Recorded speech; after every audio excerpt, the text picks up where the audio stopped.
রংপুর মায়ের ভোগে চলে যাবে। আর এইটার জন্য দায় বিএনপি জামাত উভয়েরই। আমাদের দুর্ভাগ্য যে কাদের ভোট দিয়া পার্লামেন্টে আনিছেন দেখেছেন রংপুরবাসী। এই এলাকায় আসলে ধরবেন, এদের ছাই দিয়ে ধরবেন। বাংলাদেশের সার্বভৌমত্ব নিয়ে ফাজলামি করলে তার মাপ নাই, টেংডি ভেঙে দিবেন একেবারে। যাই হোক, ইন্ডিয়ার একজন সাবেক জাতীয় নিরাপত্তা উপদেষ্টা বোর্ডের সদস্য, যে লোক ইন্ডিয়ার পরমাণু নীতি লেখার দলে ছিল, সে প্রকাশ্যে নিজের নামে লিখে দিছে বাংলাদেশের রংপুর বিভাগটা ভারতের দখল করে নেওয়া উচিত। কি ভয়ঙ্কর কথা!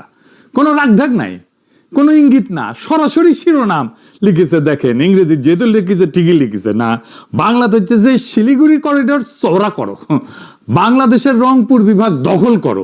চিন্তা করেন কি হইতেছে। আর আমগারে সরকার বসে বসে আঙুল চুষিচ্ছে। আগে বুঝে নেই চিকেন নেক জিনিসটা আসলে কি, শিলিগুড়ি করিডোরটা কি।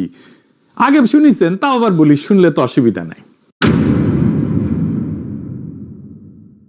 এটা একটু দেখান ম্যাপে। ইন্ডিয়ার উত্তর পূর্বের 8টা রাজ্য, আসাম, মেঘালয়, ত্রিপুরা, মণিপুর, মিজোরাম, নাগাল্যান্ড, অরুণাচল, সিকিম, এই পুরা অঞ্চল মূল ভারতের সাথে জোড়া লাগানো আছে একটা সরু গলার মতো জমি দিয়া। নাম শিলিগুড়ি করিডোর বা চিকেন নেক। ডাক নাম হইতেছে চিকেন নেক, মুরগির গলার মতো আর কি। কত সরু জানেন? সবচেয়ে সরু জায়গাটা 20 থেকে 22 কিলোমিটার। এই সরু গলাটার এক পাশে নেপাল, আর এক পাশে ভুটান, আর নিচে বাংলাদেশ, আর একটু উপরে চীনের চুম্বি উপত্যকা। এই গলা যদি কেউ একবার চাইপা ধরে, ভারতের 8টা রাজ্য মূল ভারত থেকে বিচ্ছিন্ন হয়ে যাবে। এক কোপে মাথা আলাদা। এই কারণে ইন্ডিয়া এই করিডোরটা নিয়ে সবসময় আতঙ্কে থাকে। এই জন্য ইন্ডিয়ানরা একটা ভয়ঙ্কর সমাধানের কথা বলা শুরু করলো। সমাধানটা কি? দুর্বল গলা চওড়া করতে হবে। কেমনে? বাংলাদেশের জমি কাইটা নিয়ে। এবার আসেন ওই লোকের কথায়, যার কথা দিয়ে শুরু করেছিলাম। ভারত কারনাদ নাম। উই কোনো পাগল না, পাগল ছাগল না, কোনো ইউটিউবের গরম গরম বক্তাও না। নয়াদিল্লির সেন্টার ফর পলিসি রিসার্চের সিনিয়র ফেলো, ইন্ডিয়ার প্রথম জাতীয় নিরাপত্তা উপদেষ্টা বোর্ডের সদস্য, পরমাণু এইটার নীতি এটা লেখার দলে ছিল ওই লোক। নিজেকে পরিচয় দেয় ভারতের সবচেয়ে অগ্রগণ্য রক্ষণশীল স্ট্র্যাটেজিস্ট বইলা। তো এই লোক লিখলো, হুবহু শুনেন কি লিখলো। ওই লিখলো, ইন্ডিয়ার উচিত সামরিকভাবে বাংলাদেশের রংপুর বিভাগটা ছিনায় নেওয়া আর সীমান্তটা সোজা করে ফেলা। বালুরঘাট গাইবান্ধা রেখা বরাবর, ওই রেখাটা মনে রাখেন, ওই জায়গায় ফিরে আসবো। বালুরঘাট গাইবান্ধা রেখাটা মনে রাখেন। তার ভাষায়, করিডোর চওড়া করা এখন জাতীয় নিরাপত্তার অপরিহার্যতা। কিভাবে দখল করবে? কারনাদ 2টা পদ বলে দিচ্ছে। প্রথম পদ হইতেছে ভদ্রভাবে কিনে নেওয়া। লিখছে ভারত ইন্ডিয়া ঢাকাকে প্রস্তাব দিতে পারে 16,000 বর্গ কিলোমিটার রংপুর বিভাগটা 10 থেকে 20 বিলিয়ন ডলারে কিনে নেবে। বাংলাদেশের তো 104 বিলিয়ন ডলার ঋণ। এই টাকা দিয়ে নাকি সেই ঋণের বোঝা কিছুটা কমবে। ওই নাম দিছে এটাকে লুইজিয়ানা পারচেজ, মানে আমেরিকা ফ্রান্সের কাছ থেকে লুইজিয়ানাটা কিনে নিয়েছিল ওকে আর কি। তো যদি ঢাকা রাজি না হয়, তাহলে দ্বিতীয় পদ সামরিক অভিযান, সোজা বাংলায় যুদ্ধ করে কেড়ে নেওয়া। কিন্তু এর মধ্যে সবচেয়ে ভয়ঙ্কর অস্ত্রটা হইতেছে, সে বলতেছে রংপুর বিভাগে মানুষ থাকে প্রায় 1,80,00,000। কারনাদ এই মানুষগুলোকে নিয়ে কি লিখছে জানেন? লিখছে এই জনগোষ্ঠীকে সামরিক অভিযানের অংশ হিসেবে বাংলাদেশের ভেতরে ঠেলে দেওয়া উচিত। শুধু তাই না, আরো এক ধাপ আগায় বলছে জনসংখ্যা বিনিময়ের প্রস্তাব দিছে। বাংলাদেশের 1,30,00,000 যে হিন্দু আছে, তাদের আর রংপুরের 1,80,00,000 মুসলমানের মধ্যে অদল বদল করে ফেলা হোক। মানে বাংলাদেশ হয়ে যাবে পুরোপুরি মুসলমানের দেশ, আর রংপুর হয়ে যাবে হিন্দুর দেশ ভারতের। বুঝে চাও? ভাবেন একবার। একজন সাবেক রাষ্ট্রীয় নিরাপত্তা উপদেষ্টা প্রকাশ্যে একটা প্রতিবেশী দেশের ভূখণ্ড দখল আর কোটি কোটি মানুষকে জোর করে উৎখাত করার কথা লিখতেছে। আর আমাদের সরকার বসে আছে শুধু আঙুল চুষিচ্ছে। এটা একটা লোকের কথা না, এটা একটা প্যাটার্ন। আসেন একটা একটা করে দেখি, তারিখ মিলায়। প্রথম লেখা 2024 সালের 9 ডিসেম্বর। দিনটা মনে রাখেন। এই দিন ইন্ডিয়ার পররাষ্ট্র সচিব বিক্রম মিশ্রি ঢাকা এসেছিল। এসে ওয়াকারুজ্জামান প্রভুপাদের সাথে গোপনে মিটিং করে গেছিল প্রফেসর ইউনূস সরকারের আমলে। এবার ওই দিনই ওই স্বরাজ্য ম্যাগাজিনে সাবেক এডিটোরিয়াল ডিরেক্টর জগন্নাথ একটা লেখা ছাপল। শিরোনাম, বাংলাদেশের হিন্দুদের জন্য কেন ভারতের দ্বিজাতি তত্ত্ব সমাধানে মনোযোগ দেওয়া উচিত। এই লোক কি লিখলো শুনেন। ওই লিখলো যে ভারতের উচিত গোপনে এবং প্রকাশ্যে যত বেশি সম্ভব হিন্দুকে ভারতের সীমান্তবর্তী বিভাগগুলোতে সরায় আনা, যাতে পরে তাদের সামরিকভাবে রক্ষা করা যায়। আর বিচ্ছিন্ন করার জন্য 3টে বিভাগের নাম বলছে, রংপুর, সিলেট আর খুলনা। আর শেষে লিখলো সবচেয়ে সরাসরি উই লিখলো যে ইন্ডিয়াকে বাংলাদেশের জন্য দ্বিজাতি তত্ত্ব সমাধান মেনে নিতে হবে, যেখানে দেশের একটা অংশ রাজনৈতিক চুক্তির মাধ্যমে অথবা জোর কইরা কেটে নিয়ে বাংলাদেশের হিন্দুদের বসানো হবে। জোর কইরা বাই ফোর্স লিখছে, শব্দটা ওর নিজের লেখা, আমি যোগ করি নাই। এবার দ্বিতীয় লেখা 2025 সালের 1 এপ্রিল। এইবার আসে আরো ভয়ঙ্কর জিনিস। একই ম্যাগাজিন, লেখক হইতেছে জয়দীপ মজুমদার, শিরোনাম বাংলাদেশের হিন্দুদের জন্য একটা হোমল্যান্ড খোদাই করা। আর এটা মতামত না, এটা একটা ধাপে ধাপে পরিকল্পনা দিছে কলে। পরিকল্পনা প্রায় একটা অপারেশনের নকশা। লক্ষ্য কি? লেখকের ভাষায় উত্তরের রংপুর বিভাগ আর চট্টগ্রাম বিভাগের বড় একটা অংশ কাইটে নিয়ে হিন্দুদের হোমল্যান্ড বানানো, আর সেটা ইন্ডিয়ার সাথে জুড়ে দেওয়া। ওই হিসাব দিয়ে বলছে যে রংপুর যুক্ত করলে চিকেন নেক করিডোর অন্তত 150 কিলোমিটার চওড়া হয়ে যাবে। কিভাবে করবে? চারটা ধাপ লিখে দিছে, শুনেন, কারণ এটা গুরুত্বপূর্ণ। কি কি সেই ধাপ?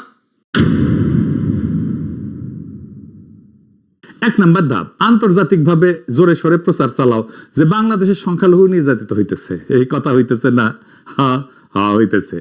ধাপ 2 নাম্বার, এইটা সবচেয়ে গুরুত্বপূর্ণ, বাংলাদেশের সংখ্যালঘু সংগঠনগুলোকে টাকা পয়সার সম্পদ দিয়া আন্দোলনে নামো, যাতে ইসলামপন্থীরা খেপে যায় আর পাল্টা আক্রমণ করে। 3 নম্বর ধাপ, সেই পাল্টা আক্রমণটাকে অজুহাত বানাও। 4 নম্বর ধাপ, তার ভাষায় হুবহু যত দ্রুত সম্ভব রংপুর আর চট্টগ্রাম দখলে একটা দ্রুত সামরিক অভিযান চালাইতে হবে। আর ওই লিখেছে 71-এ যেমন মুক্তিযোদ্ধা বানানো হয়েছিল, তেমনি সংখ্যালঘুদের আগে থেকে প্রস্তুত করতে হবে ভারতীয় বাহিনীকে সাহায্য করার জন্য। খেয়াল করেন, 1971-এর রেফারেন্স তারা নিজেরাই বলতেছে, আর একটা 71 বানাও, কিন্তু এইবার দখলের জন্য, স্বাধীনতার জন্য না বাংলাদেশের। আর সবচেয়ে গা শিউরিওটা অংশটা এখনো বাকি, জনসংখ্যা বিনিময়, পপুলেশন এক্সচেঞ্জ।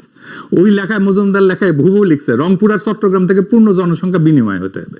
রংপুরের 1,53,00,000 মুসলিম আর চট্টগ্রামের 1,15,00,000 মুসলিমকে দেশের বাকি অংশে সরাই দিতে হবে, যাতে 1,44,00,000 হিন্দু বৌদ্ধ খ্রিস্টানের জায়গা হয়। হিসাবটা একবার ভাবেন, প্রায় 2,67,00,000 মানুষ তাদের জন্মভিটা থেকে উৎখাত, হিন্দুরাও মুসলমানরাও, শুধু ধর্মের কারণে। লেখক নিজেই স্বীকার করছে যে এটা অন্যায্য মনে হতে পারে 2,68,00,000 মুসলিমকে সরায় মাত্র 1,44,00,000 সংখ্যালঘুর জায়গা করা, কিন্তু তারপর ওইটাকে ন্যায্য বলে যুক্তি দিতেছে। এটা কিন্তু আন্তর্জাতিক আইন একটা নাম আছে, সেটা হচ্ছে জাতিগত নিধন, এথনিক ক্লিনজিং। একটা ভূখণ্ড থেকে একটা ধর্মের মানুষকে জোর করে সরায় দেওয়া। আপনি ভাবতেছেন যে এগুলো কল্পনা? জি না, কাজ শুরু হয়ে গেছে। অন্তত রংপুর অঞ্চলে কাজ শুরু হয়েছে, প্রচুর টাকা পয়সা ঢালা হয়েছে, যুক্ত আছে ইন্ডিয়ান হাই কমিশন, ঢালা হইতেছে প্রচুর কালো টাকা, যুক্ত হয়েছে বাংলার লুথার কিং এর দলের লোকেরা, বেকুবেরা তো তাই করবে। আসেন সেই নতুন গল্পে ঢুকি, আপনাদের নিয়ে যাইতেছি পলাশবাড়িতে।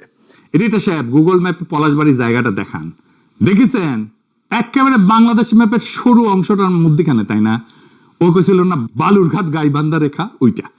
যদি রংপুর কাইটে নিতে হয় তাদের দাদাদের পরিকল্পনা অনুসারে, তাহলে এটাই মোক্ষম জায়গা যেখানে আপনার এটা ভালো হোল লাগবে।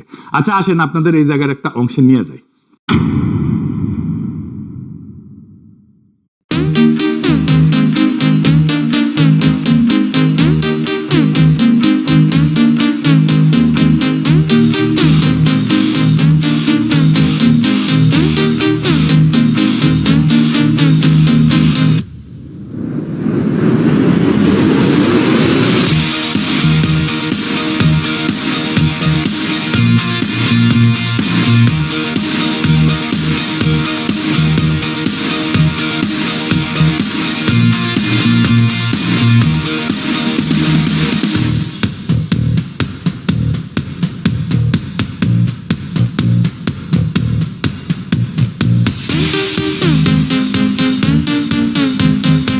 দেখেছেন, এটা হইতেছে পলাশবাড়ির রাধা গোবিন্দ মন্দির।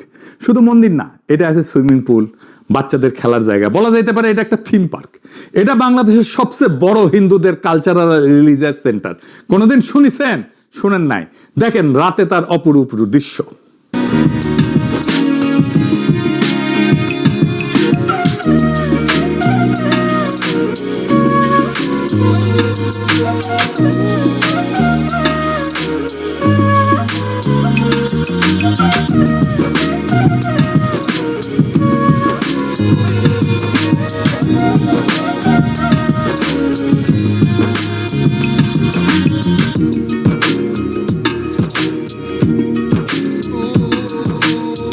দেখেছেন ঠিক এই জায়গায় একটা সুবিশাল রাম মূর্তি হইতেছে, ভারতীয় সহকারী হাই কমিশনার উদ্বোধন করেছে।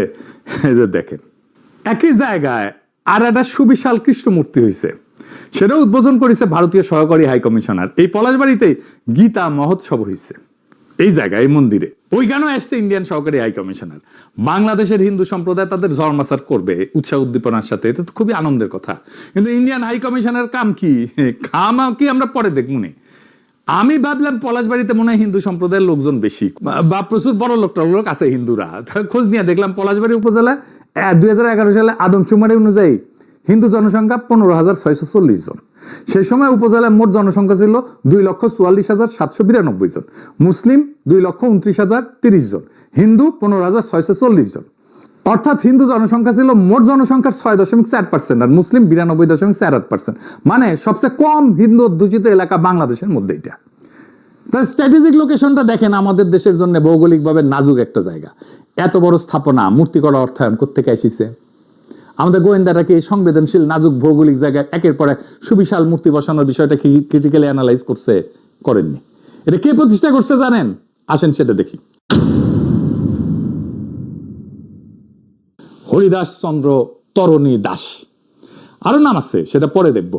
সে আবার বেশ প্রগতিশীল, অসাম্প্রদায়িক, দুস্থ রোজাদের সাহায্য করে। দেখেন, সে এই অঞ্চলে সব হিন্দু ধর্মীয় স্থাপনার দখল নিছে। দেখেন, শ্মশানের দখল নিছে, সেটা আবার প্রতিবেদন করতেছে টুপি মাথায় দিয়ে এক মুমিন মুসলমান। দেখেন, এই কেন্দ্রীয় শ্মশান ঘাটের নিয়ন্ত্রণ ভার তুলে দেওয়া হয় হরিদাস চন্দ্র বাবুর হাতে। আজ থেকে 15-16 দিন আগে এই কেন্দ্রীয় শ্মশান ঘাটের নিয়ন্ত্রণ হরিদাস বাবু গ্রহণ করেন। দেখেছেন, বেকার তো টিভি আবার নিউজ করিচ্ছে এটা নিয়ে। দেখেন, ভগবান শ্রীকৃষ্ণের বিগ্রহ, আর এটি পৃথিবীতে দ্বিতীয় বৃহত্তম, আর এর উচ্চতা হচ্ছে 53 ফিট। ভগবান শ্রীকৃষ্ণের বিগ্রহ যেটি 51 ফিট এবং আদি যুগে আমাদের যে আছেন 32 ফিট, এবং বিশ্বের সর্বপ্রথম সে অযোধ্য ভারতের মতো বাংলাদেশেই তৈরি হচ্ছে 81 ফিট, যা সারা বিশ্বের মতো প্রথম। এবং এটি আগামী জুলাই মাসে উদ্বোধন হবে। এখানে সূর্য মন্দির হবে 154 ফিট। হ্যাঁ, দেখেছেন, শুধু এই মন্দির তৈরি করতে 22 কোটি টাকা লাগিছে নাকি, আবার অন্য জায়গায় বলে 40 কোটি টাকা লাগিছে। এক মাস যেতে না যেতে বিভিন্ন ভক্তর ফোন আসে, হরিদাস বাবু তুমি মন্দির করতেছো, আমরা তোমার মন্দিরে কিছু সাহায্য করতে চাই। কেউ ইট দিচ্ছে, কেউ সিমেন্ট দিচ্ছে, কেউ রড দিচ্ছে, কেউ বালি দিচ্ছে। এইভাবে হাঁটি হাঁটি পা করে আজকে এই পর্যন্ত ভক্তদের অনুদানে প্রায় 40 কোটি টাকা খরচ হয়ে গেছে। ভালো কথা, টাকা আছে, খরচা করিছে, আমার কি, আমাদের কি, তাই না? কিন্তু যে করিছে তার বয়স তো কম, এত টাকা পেল কই? উই বলে তার নাকি রিসোর্ট আছে, ডেলি 2 থেকে 3 লক্ষ টাকা লাভ হয়। শুনেন, ওর মুখেই শুনেন। এই উৎসটা হচ্ছে, আমার একটা রিসোর্ট আছে, এটা হচ্ছে ময়মনসিংহ শহরে আমার একটা রিসোর্ট আছে। এই রিসোর্টটাতে প্রতিদিন আমার 2 থেকে 3 লক্ষ টাকা হয়। সাইবুর রহমানের ছেলে আছে না, এখন এমপি, ওনার একটা রিসোর্ট আছে, দুসাই রিসোর্ট নাম, বাংলাদেশের হাই এন্ড রিসোর্ট, মানে সবচেয়ে ভালো রিসোর্ট গুলোর একটা। তো উনি আসছিলেন আমার প্যারিসের এই বাসাত, এই দরিদ্রের বাসাতে আসছিলেন, ওই হাসিনা আমলে আর কি।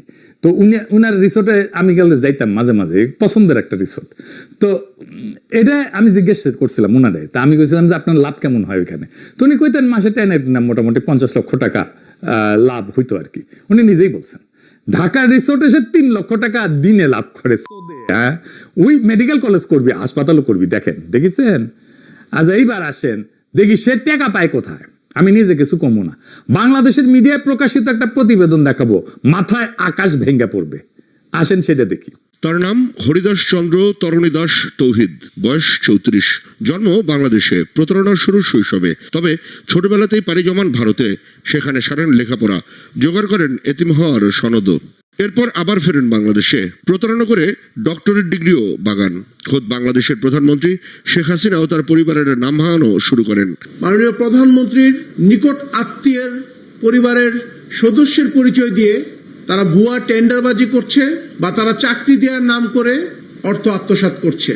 দেখেছেন, ওই হিন্দু না মুসলমান সেটা বড় প্রশ্ন না, প্রশ্ন হইতেছে ইন্ডিয়া থেকে ট্রেনিং নিয়ে আসিছে, গেছিল ছোটবেলায়, আসিছে ট্রেনিং নিয়ে, চাইনিজ ট্রেনিং নিয়ে আসিছে সোনা সোনা চালানের। এসির মিস্ত্রি আর সবজি বিক্রেতা ছিল। স্থানীয় সচেতন মহলের প্রশ্ন, 2018 সালের একজন সাধারণ এসি মেকানিক ও সবজি বিক্রেতা কয়েক বছরের ব্যবধানে কিভাবে শত কোটি টাকার সম্পদের মালিক হলেন? ওই থেকে এত টাকার মালিক হয়েছে, এটার উৎস হয়েছে প্রতারণা আর সোনা চোরাচালান। খুন টুনো করে, শোনেন ওর মুখেই শোনেন। আমি যদি তারা মেরে ফেলে বাইরে আলবাই একদম মেরে ফেলে চলে যাবো, আমি যখন চলেই যাবো তখন তারা মেরে। আর ওইখানে যায় লুথার কিং এর ধর্মমন্ত্রী শামীম কায়সার লিঙ্কন, জামাতের নজরুল ইসলাম লেবু। বাংলাদেশের পলিটিশিয়ানরা কেমন বেকুব, ভালসুনার মূর্খ দেখেন। বাটপারের সাথে ঘষাঘষি না করলে ওদের চলেই না। হাসিনা যারা বাটপার হিসেবে জেলে ঢুকাইছিল তার সাথে সে ঘষাঘষি করে বিএনপি আর জামাতের লোকেরা। তাইলে আমরা কি করলাম জুলাই? মানে এদের বিন্দু মাত্র ডিউ ডিলিজেন্স নাই। উঠে যাচ্ছে সে কি, তার সে কি আমল নামা কি, আমার এটা বের করতে হবে না? আমার এটা বের করতে কয়েক ঘন্টা লাগছে, ওর উঠি বসে থেকে এটা বুঝতে পারে না। তাহলে কি রাজনীতি করে বুঝবার পারিছেন? ইন্ডিয়ান হাই কমিশনার জানে না এটা একটা বাটপার, জানে তাও কেন যায়? আর এটা খুললাম না, এটা বুঝে নেন। কারণ ওক তো বাটপারি করার জন্য বসাইছে ওইখানে, ওই টাকা আসবে সোনা চোরা চালানের। আর এইখানে কমপ্লেক্স হবে, ওখানে হিন্দু সম্প্রদায়ের লোকজন আসবে, এটা বিশাল একটা ব্যবস্থা হবে ওইখানে। আর তারপরে এক সময় কেটে নেবে। এই তো হাসিনা অ্যারেস্ট করেছিল, ইউনূস সরকার ছেড়ে দিছে, এবার লুথার কিং মাথায় নিয়ে নাচবে। তার সিমটম দেখা যাইতেছে, আমি দেখাই দিলাম। রংপুর মায়ের ভোগে চলে যাবে। আর এইটার জন্য দায় বিএনপি জামাত উভয়েরই। আমাদের এর দুর্ভাগ্য যে কাদের ভোট দিয়া পার্লামেন্টে আনিছেন দেখেছেন রংপুরবাসী। এই এলাকায় আসলে ধরবেন, এদের ছাই দিয়ে ধরবেন। বাংলাদেশের সার্বভৌমত্ব নিয়ে ফাজলামি করলে তার মাপ নাই, টেংরি ভেঙে দিবেন একেবারে। যেই হোক তার ইনকিলাব জিন্দাবাদ।